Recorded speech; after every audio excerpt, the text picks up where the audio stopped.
বাঙালি special রান্নাঘরে সব বন্ধুদের স্বাগত। আজকে আমি রান্না করে দেখাবো বাটা মাছের ঝোল। বাটা মাছের ঝোল করার জন্য এখানে বাটা মাছ আর আছে লাইলন টিকা। আমি আপনাদের বাটা মাছের ঝোল করে দেখাবো। লবণ আর হলুদ মাখিয়ে নিয়েছি এখানে সিম আর আলু, নিয়েছি এখানে ধনে পাতা, আর এখানে মশলা দিয়েছে আপনার আদা, জিরে, দু রকম সর্ষে আর কাঁচা পাকা লঙ্কা। এই আমার লেগেছে। রেসিপিটি শুরু করার আগে বলবো রেসিপিটাকে লাইক করবেন, শেয়ার করবেন, আর নতুন নতুন রেসিপি দেখতে গেলে আপনারা চ্যানেলটাকে সাবস্ক্রাইব করে নেবেন। তো বন্ধুরা, ঠিক যেভাবে খাবো ঠিক আপনাদের সেভাবে দেখাবো। খেতে রেসিপিটা খুব সুন্দর।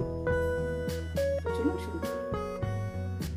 তো বন্ধুরা, আমি গ্যাস ধরিয়ে দিয়েছি, কড়া বসিয়ে দিয়েছি, কড়াটা আমার গরম হবে। তো বন্ধুরা, আমি পরিমাণ মতন তেলটা দিয়ে দেব।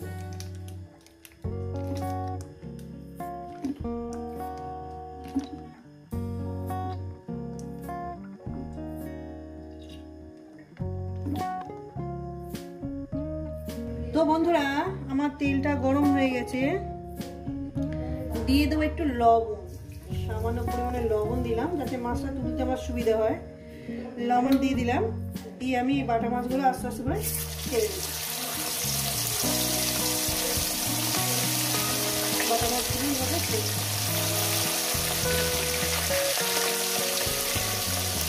তো বন্ধুরা, আমার এক পিঠ ভাজা হয়ে গেছে, আর অপর সাইডটা আমি উল্টে দিব। বাটা মাছের ঝোল সত্যিকার বন্ধুরা খুবই ভালো লাগে। আর আমি যেভাবে ঝোল বানাচ্ছি আপনাদের পছন্দের মতো সবজি দিয়ে আপনারা বানাতে পারেন। বাটা মাছের ঝোল আপনারা ঢেঁড়স দিয়ে বানাতে পারেন, তাতেও ভালো লাগবে। তা আমি এখানে আলু আর শিম দিয়ে রান্না করছি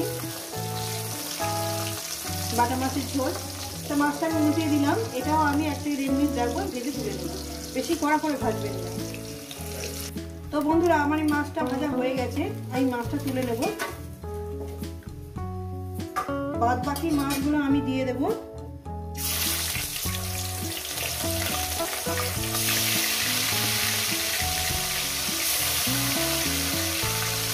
তো বন্ধুরা, মাছগুলো আমার ভাজা হয়ে গেছে, আর বাদ বাকি মাছগুলো একেবারে ভেজে নিয়ে দিচ্ছি।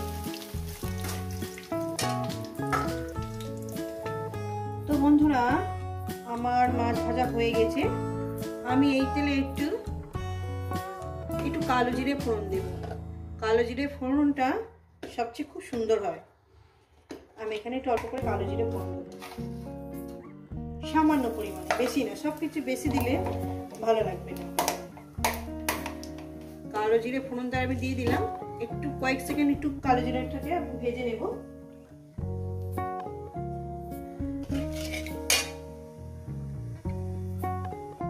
এরপর দিয়ে দেবো আমি আলুগুলো। আগে প্রথমে আমি সিম তো খুবই নরম সবজি, তাড়াতাড়ি এখন একটা দিলে গলে যাবে। আমি ওই জন্য আলুটাকে আগে দিয়ে দিলাম। আর তেলের মধ্যে যে লবণ আর হলুদটা আছে, আমি আর লবণ হলুদ আর দিলাম না। তেলের মধ্যে অলরেডি আমার লবণ হলুদ সব কিছুই আছে। আলুটাকে আমি প্রায় 4 থেকে 5 মিনিট টাইম ধরে ভেজে নেব। গ্যাস কিন্তু মিডিয়ামে রাখবেন, গ্যাস কিন্তু হাইতে দেবেন না। তাড়াতাড়ি আলু কালার চলে আসবে, কিন্তু ভালোভাবে ভাজা হবে।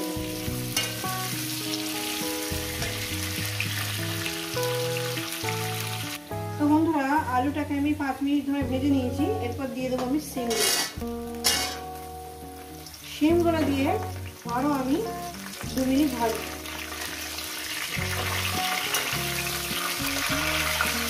শিমগুলো যদি মনে হয় আপনারা এই 2 টুকরো করে কেটে দেবেন, আপনারা 2 টুকরো করে কেটে দেবেন। যেহেতু আমি আলু বড় বড় রেখেছি, ওই জন্য শিমটা একটু বড় বড় করে রাখলাম।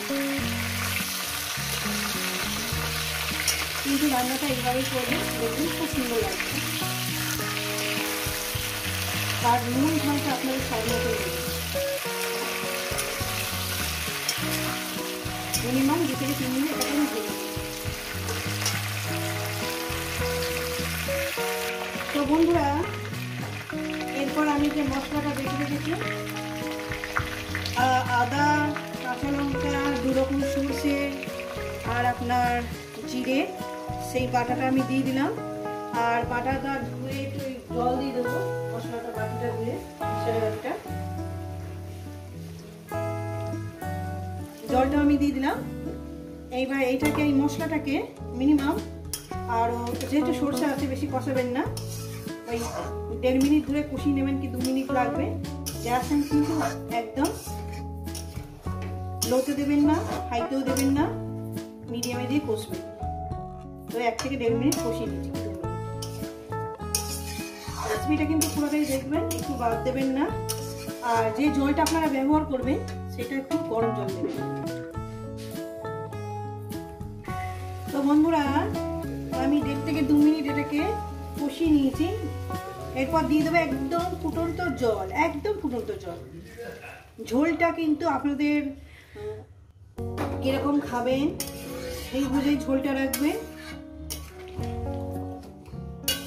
আমি আমাদের মতন ঝোলটা রেখে দিচ্ছি বন্ধুরা, আপনারা আপনাদের মতন ঝোলটা কিন্তু রাখবেন। একটু জল দেবো, একটু যেহেতু আলু সিম একটু সিদ্ধ হবে ওই জন্য আমি একটু জল দিয়ে দিলাম, পুরোটাই দিয়ে দিলাম, এটা অনেকটা কমে যাবে। মিনিমাম এটাকে আমি 2 মিনিট ফুটিয়ে নেব। ফুটিয়ে নেওয়ার পর আমি তারপর মাছটাকে দিয়ে দেব। তো বন্ধুরা ফিরছি আরো 2 মিনিট পর। তো বন্ধুরা আমি 2 মিনিট ফুটিয়ে নিয়েছি। এরপর কি করব, মাছগুলো আস্তে আস্তে দিয়ে দেবো। দারুণ সেন্ট বেরিয়েছে।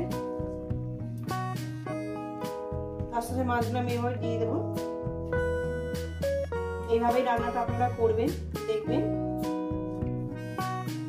ঝোল মুখে লেগে থাকবে। মাছগুলো দিয়ে দিলাম। মাছগুলো দিয়ে একটু ডুবিয়ে দেবো। মিনিমাম মাছগুলো দেওয়ার পর আমি আরো 3-4 মিনিট ফুটিয়ে নেব, তারপর আমি নামিয়ে দেখাবো। দিয়ে দেবো ধনে পাতাটা, যাতে ফ্লেভারটা সব জায়গায় ছড়িয়ে পড়ে। ধনে পাতাটা দিয়ে দিলাম, দিয়ে আরো একটু ছড়িয়ে দিলাম। বন্ধুরা খুব সুন্দর খেতে, এইভাবে আপনারা বানিয়ে খাবেন আর কেমন হয়েছে কিন্তু জানাবেন।